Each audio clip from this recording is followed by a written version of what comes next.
চায়ের সাথে বেশি কিছু লাগবে না। ঘরে যদি একটি ডিম থাকে তাহলে কিন্তু আপনি এই চায়না ভাবিদের নাস্তাটি তৈরি করে নিতে পারবেন। চায়ের আড্ডা জমবে ভালো, আর কারাকারি নাস্তা হবে আমার আজকের এই নাস্তা। চলুন দেখে নেই ঝটপট 2 মিনিটে কিভাবে তৈরি করা যায় এত মজার নাস্তা। প্রথমে একটা মিক্সিং বোলে নিয়ে নিচ্ছি একটা ডিম, 2 টেবিল চামচ পরিমাণ চিনি, লবণ দিয়ে দিচ্ছি স্বাদ অনুযায়ী, রান্নার তেল দিয়ে দিচ্ছি 2 থেকে 3 টেবিল চামচ পরিমাণ। এবার একটা হ্যান্ড উইক্স দিয়ে খুব ভালোভাবে চিনিটাকে ডিমের সাথে মিশিয়ে নিব। এই ডিমের মিশ্রণের মধ্যে দিয়ে দিব 1 কাপ পরিমাণ ময়দা, দিয়ে দিচ্ছি আমি হাফ চা চামচ পরিমাণ বেকিং পাউডার, হাফ চা চামচ পরিমাণ বেকিং সোডা। এখন কিন্তু এই ডিমের মিশ্রণটা দিয়েই ময়দার এই ময়ানটা আমি করে নিব। লক্ষ্য করলে বুঝতে পারবেন অনেকটা আঠালো ভাব চলে আসছে, আর এমন আঠালোই হবে এই ডোটা। এখন এর মধ্যে দিয়ে দিচ্ছি 2 থেকে 3 টেবিল চামচ পরিমাণ গুঁড়া দুধ। এই গুঁড়া দুধটা দিলে কিন্তু নাস্তার টেস্টটা ভালো আসবে, চাইলে দিতে পারেন, না দিলেও হবে। মসৃণ ডো তৈরি হয়ে গেল, আঠালো ভাবটা কিন্তু অনেকটা কমে এসেছে। এখন আমি ঢাকনা দিয়ে ঢেকে মিনিমাম 10 মিনিটের মতো রাখবো রেস্টে।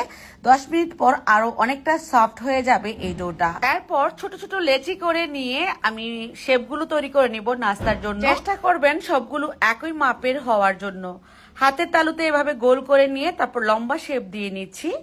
এখন আমি মিডিয়াম টু লো ফ্লেমে তেলটাকে গরম করে নিয়েছি, হালকা কুসুম কুসুম গরম আছে। ঠিক এই গরম অবস্থায় কিন্তু আমি এই শেপগুলো দিয়ে দিচ্ছি। অবশ্যই নাস্তার এই শেপগুলো আপনারা কিন্তু কুসুম গরম তেলের মধ্যেই ছাড়বেন, না হয় কিন্তু প্রথমেই পুড়ে যাবে।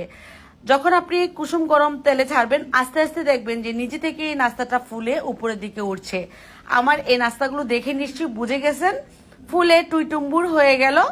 এখনো কিন্তু চুলার হিটটা একদমই লো হিটে আছে।